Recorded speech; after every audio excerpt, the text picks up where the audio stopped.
नमस्कार, आप देख रहे हैं साइकोलॉजी शिक्षा हिंदी यूट्यूब चैनल। मैं हूं अवधेश, स्वागत करता हूं आपका। मनोविज्ञान के अति महत्वपूर्ण प्रश्नों की श्रृंखला को आगे बढ़ाते हुए अब हम लोग अगले प्रश्न पर बात करेंगे। साथ ही अगर आप इस चैनल पर नए हैं तो प्लीज चैनल को सब्सक्राइब करिए, वीडियो को लाइक करिए। तो प्रश्न है, दूसरे के व्यवहार का अनुकरण करते हुए सीखना कौन सा अधिगम कहलाता है और इस प्रकार के अधिगम का अध्ययन करने वाला सुप्रसिद्ध शोधकर्ता कौन है। तो आइए आप जानते हैं कि व्यवहार का अनुकरण करके सीखने को क्या कहा जाता है। ठीक, प्रेक्षण अधिगम कहा जाता है। वहीं जो सुप्रसिद्ध वैज्ञानिक हैं, हम पिछले कई व्याख्यानों में इसकी चर्चा कर चुके हैं कि जो प्रेक्षण अधिगम है वो वेंडूरा द्वारा प्रस्तावित किया गया है, जिसमें बहुत ही प्रसिद्ध एक प्रयोग उनका बेबोडाल का था। उसके आधार पर उन्होंने प्रेक्षण अधिगम को दिखाया था और जिसमें अटेंशन, रिटेंशन, प्रोडक्शन और लास्ट में मोटिवेशन प्रोसेस भी दिया था। तो इस प्रश्न का बहुत ही आसानी से आप ऑप्शन ढूंढ सकते हैं। प्रेक्षण मूल यानी कि प्रेक्षण के आधार पर, ऑब्जर्वेशन के आधार पर जो अधिगम होता है, जो लर्निंग होती है, वह व्यवहार के अनुकरण करते हुए सीखा जाता है, जो कि वेंडूरा द्वारा प्रस्तुत किया गया था। ठीक, वहीं आप ऑप्शन में देखेंगे गौड़, पावलोव, वाटसन, स्किनर।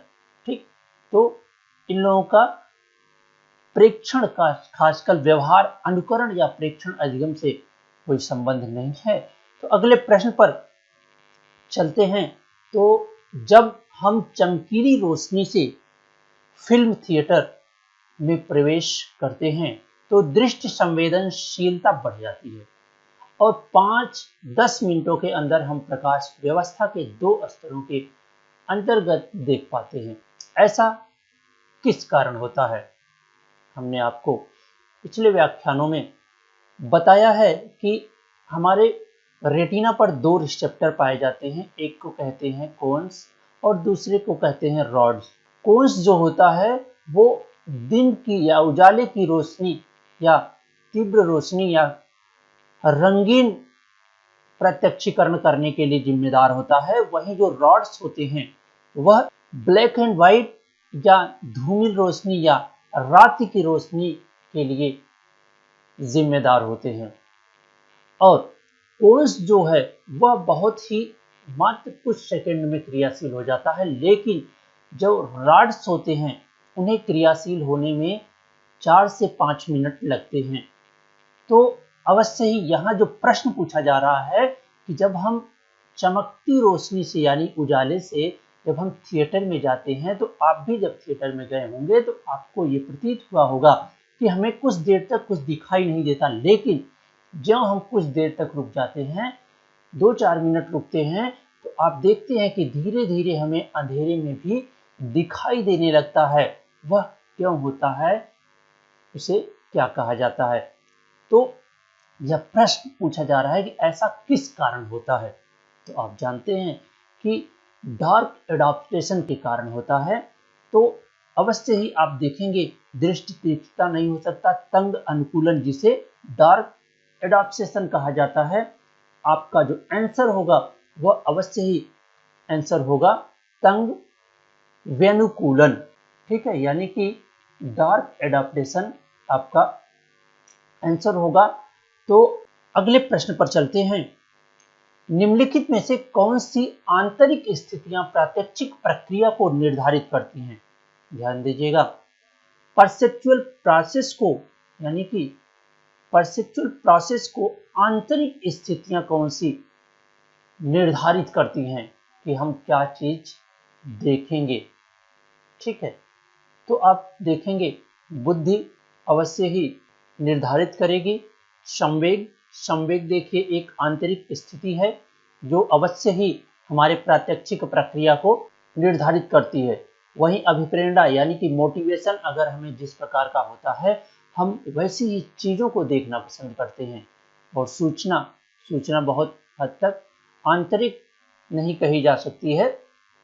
तो इस प्रकार से आप देखेंगे कि आंतरिक स्थितियां की बात अगर करें किसी परसेप्चुअल प्रोसेस में, तो वह मात्र संवेग और अभिप्रेरणा दो ऐसी प्रमुख फैक्टर्स हैं जो निर्धारित करती हैं परसेप्चुअल प्रोसेस को।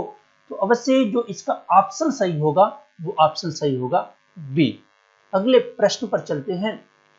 तो अगला प्रश्न है, वेस्लर प्रौढ़ बुद्धिमापनी के 11 उप परीक्षण होते हैं, जिसमें से आप जानते हैं कि वेस्लर एडल्ट इंटेलिजेंस स्केल की बात की जा रही है। ये कह रहे हैं कि कुल 11 उप परीक्षण होते हैं। उन 11 उप परीक्षण में से, क्योंकि आप जानते हैं कि इसको दो भागों में बांटा गया है, एक को मौखिक परीक्षण और एक को क्रियात्मक परीक्षण कहा जाता है। तो मौखिक परीक्षण में कुछ उप परीक्षण हैं और क्रियात्मक में कुछ उप परीक्षण हैं। क्योंकि ये वेस्लर एडल्ट इंटेलिजेंस स्केल की बात कर रहा है, लेकिन आज वर्तमान समय में इसका 3rd वर्जन चल रहा है, जिसमें कुल 7 मौखिक हैं और 7 क्रियात्मक परीक्षण हैं। लेकिन यहाँ पर वेस्लर एडल्ट इंटेलिजेंस स्केल की बात की जा रही है, जिसमें टोटल कुल 4 उपमापनियां थी। तो उस आधार पर टोटल जो मौखिक और क्रियात्मक या निष्पादन परीक्षण थे उस समय, वो थे 6 मौखिक परीक्षण और 5 निष्पादन परीक्षण। तो इस आधार पर जो ऑप्शन सही होगा वो ऑप्शन सही होगा बी। अगले प्रश्न पर चलें। तो स्मृति प्रक्रियाओं का सही अनुक्रम क्या है? नीचे दिए कूटों की सहायता से अपना उत्तर दीजिए। आप जानते हैं कि स्मृति प्रक्रिया में इकोडिंग, स्टोरेज एंड रिट्रीवल 3 तरह की प्रक्रियाएं होती हैं कि हम किसी चीज को, जो भी सूचनाएं मिलती हैं उसकी इकोडिंग करते हैं, स्टोरेज करते हैं और रिट्रीवल करते हैं। ये 3 मुख्य प्रक्रियाएं होती हैं। लेकिन आपको इसमें 4 प्रक्रियाएं दिया हुआ है, जहां से कूट संकेत आप देख सकते हैं, संचयन यानी स्टोरेज है और प्रत्यायन रिट्रीवल है। और ये एक ऑप्शन दिया हुआ है अवधान यानी अटेंशन। तो आप एक चीज ध्यान देंगे कि जो अटेंशन है वो सबसे पहले आना चाहिए। जब किसी चीज को आप अटेंशन या ध्यान देंगे तभी उसको आप अपनी स्मृति में ला सकते हैं। तो अवश्य ही जो तीसरा है वो सबसे पहले नंबर पे आना चाहिए, यानी कि सबसे पहले क्या आना चाहिए? सबसे पहले आना चाहिए अटेंशन, फिर इकोडिंग, फिर स्टोरेज और फिर रिट्रीवल। आप देखेंगे इस आधार पर जो ऑप्शन सही हो रहा है वो ऑप्शन सही हो रहा है ए। अगले प्रश्न पर चलें। तो यहां सूची फर्स्ट को सूची सेकंड से मिलान करना है। एक नेत्रीय संकेत सूची फर्स्ट में दिया हुआ है और उसकी व्याख्या दिया हुआ है। आप जानते हैं कि प्रत्यक्षीकरण में एक नेत्रीय संकेत तथा बाइनोकुलर संकेत दोनों ही महत्वपूर्ण भूमिका निभाते हैं। तो एक नेत्रीय संकेत कुछ दिए हुए हैं और उसकी व्याख्या दी हुई है, तो हमें मिलान करना है। तो सबसे पहले सापेक्षाकार, रेखीय परिप्रेक्ष्य, गति, दिगंतराभास और रचना गुण प्रमाण, ये 4 एक नेत्रीय संकेत हैं। अगर हम देखें व्याख्या में, जब दो रेखाएं ज्यादा दूर हो जाती हैं तो वे दोनों एक दूसरे से मिलती हुई प्रतीत होती हैं। आप जानते हैं कि जब हम रेल की पटरी पे खड़े होकर देखते हैं तो रेल की पटरी बहुत कुछ दूर जाकर लगता है कि दोनों पटरियां आपस में कैसे मिल गई हैं। इसको कहा जाता है लीनियर पर्सपेक्टिव्स। तो अवश्य ही रेखीय परिप्रेक्ष्य कहा जाता है, इसे अवश्य ही आप मिला देंगे फर्स्ट से। वहीं आप सापेक्ष आकार की बात करें तो जब सिर गतिमान हो तो दृष्टिपटल पर वस्तु स्थिति बदल देती है।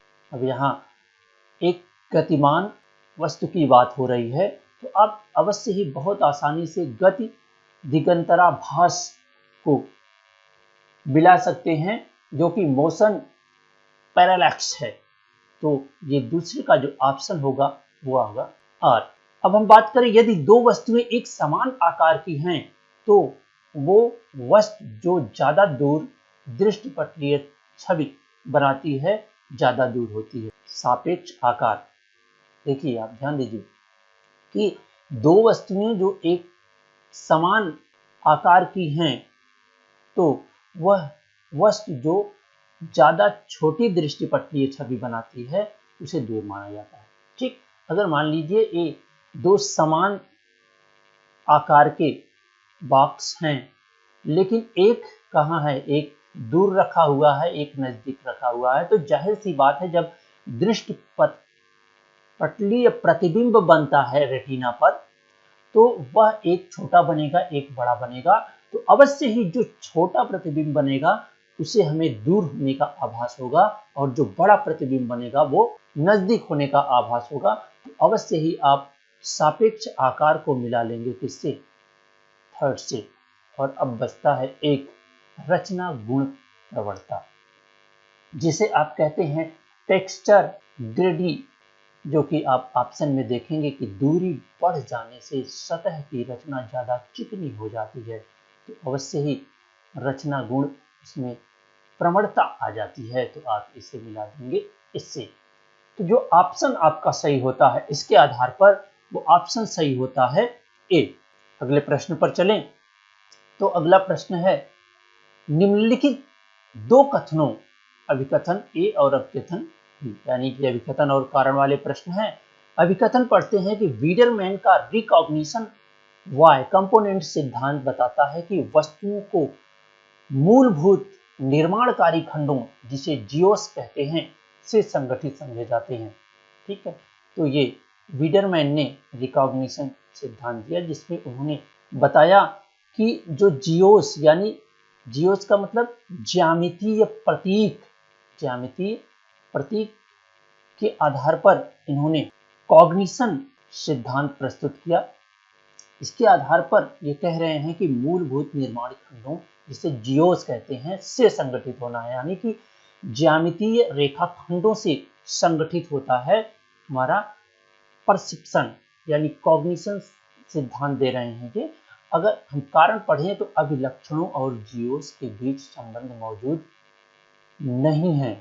आप ध्यान दीजिएगा, यह कह रहा है संबंध मौजूद नहीं है। जियोस यानी कि ज्यामितीय, क्या, ज्यामितीय प्रतीक, जियोस का तात्पर्य इनके सिद्धांत में ज्यामितीय प्रतीकों से होता है। ये कह रहे हैं कि अभिलक्षणों और जियोस में संबंध नहीं है, ऐसा नहीं हो सकता है, क्योंकि जो अभिलक्षण होते हैं, जब भी हम किसी चीज का रिकॉग्निशन करते हैं तो वहां पर जो उसके संबंध होते हैं अवश्य ही ज्यामितीय प्रतीक के साथ संबंधित होते हैं। तो ये ऑप्शन गलत हो जाता है, क्योंकि जियोस अभिलक्षणों जैसे किनारों, कोनों इत्यादि से संगठित नहीं होते हैं। ये गलत बात है। तो इस आधार पर आप देखेंगे कि जो ए ऑप्शन है वो तो सही है, लेकिन आर असत्य है। तो ऑप्शन जो सही होता है वो डी सही होता है। अगले प्रश्न पर चलें तो ये भी अभिकथन कारण वाले हैं। लोग सिर्फ भाव शून्यता के साथ आंकड़ों का संचयन करते हैं और उसका प्रत्यायन करते हैं। भाव शून्यता के साथ क्या करते हैं, डेटा कलेक्शन करते हैं लोग। मनोवैज्ञानिक जानते हैं कि लोग अपने भूतकाल की रचना स्वयं करते हैं, अपने भूतकाल की रचना स्वयं करते हैं, क्योंकि हम जिस प्रकार से सोचते विचारते हैं उस तरह से स्वयं निर्मित करते हैं, इनका मानना है। तो इस आधार पर अगर आप देखें तो आंकड़े भाव शून्यता के साथ तो नहीं लिए जाते हैं, क्योंकि जब भी हम आंकड़े लेंगे तो आंकड़े किसी न किसी उद्देश्य, किसी न किसी इमोशन, किसी न किसी संवेग या चीजों से जुड़े रहते हैं। तो अवश्य ही ये ऑप्शन जो है वो गलत हो जाता है। वहीं मनोवैज्ञानिक जानते हैं कि लोग अपने भूतकाल की संरचना स्वयं करते हैं, तो यह ऑप्शन अवश्य ही सही होगा। तो इस आधार पर अगर आप ऑप्शन देखते हैं, ऑप्शन में जो सही होगा वो ए असत्य है और आर सत्य है। ऑप्शन सही होता है सी।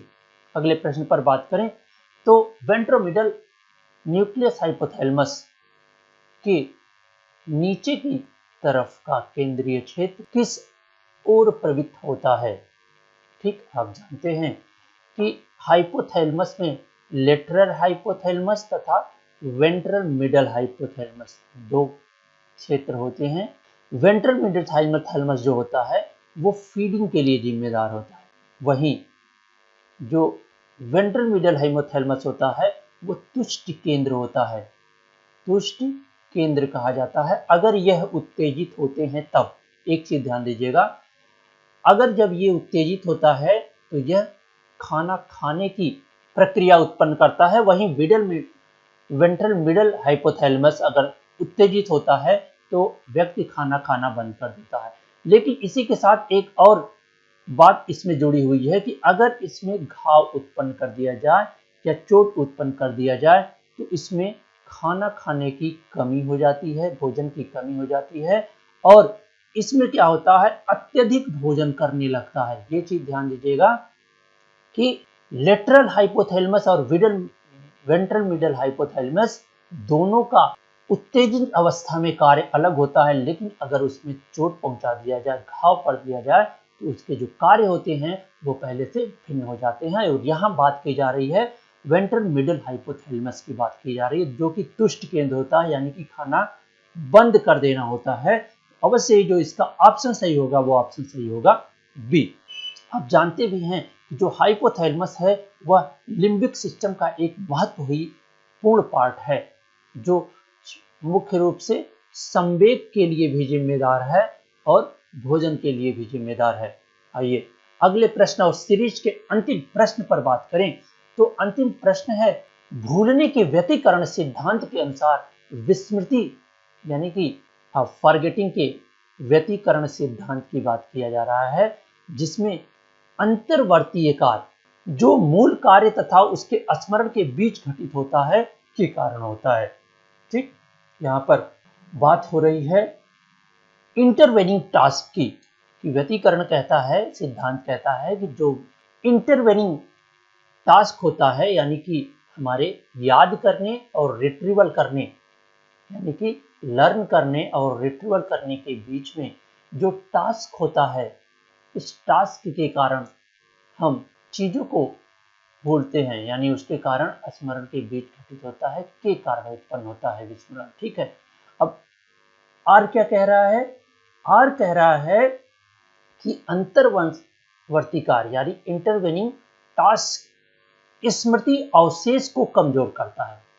तो सही बात है कि अगर आप कोई भी चीज जब लर्न कर लेते हो और लर्न करने के बाद आप बीच में और कोई टास्क करते हैं और बाद में आपसे रिट्रीवल कराया जाता है, तो ये जो बीच में किया हुआ टास्क है ये अवश्य ही आपके पहले सीखे गए टास्क को कमजोर कर देता है, यानी कि रिट्रीवल सही करने में या उसे विस्मरण करने में जिम्मेदार होता है। तो अवश्य ही आप देखें तो ये दोनों ही ऑप्शन सही प्रतीत हो रहा है, लेकिन जहां तक व्याख्या करने की बात है तो ये जो आर है वो ए की व्याख्या नहीं कर रहा है। तो इस आधार पर जो ऑप्शन सही होता है वह ऑप्शन सही होता है बी। हमें उम्मीद है कि आपको इन प्रश्नों पर व्याख्यात्मक परिचर्चा मिली होगी, जो अवश्य ही आपके ज्ञान में वृद्धि करेगी और आपको विभिन्न प्रतियोगी परीक्षाओं में आए प्रश्नों पर आपकी पकड़ विकसित करेगी। तो आपको यह व्याख्यान अगर अच्छे लग रहे हैं तो प्लीज चैनल को सब्सक्राइब करें और वीडियो को लाइक करें। आपका यह वीडियो व्याख्यान अंत तक देखने के लिए बहुत बहुत धन्यवाद।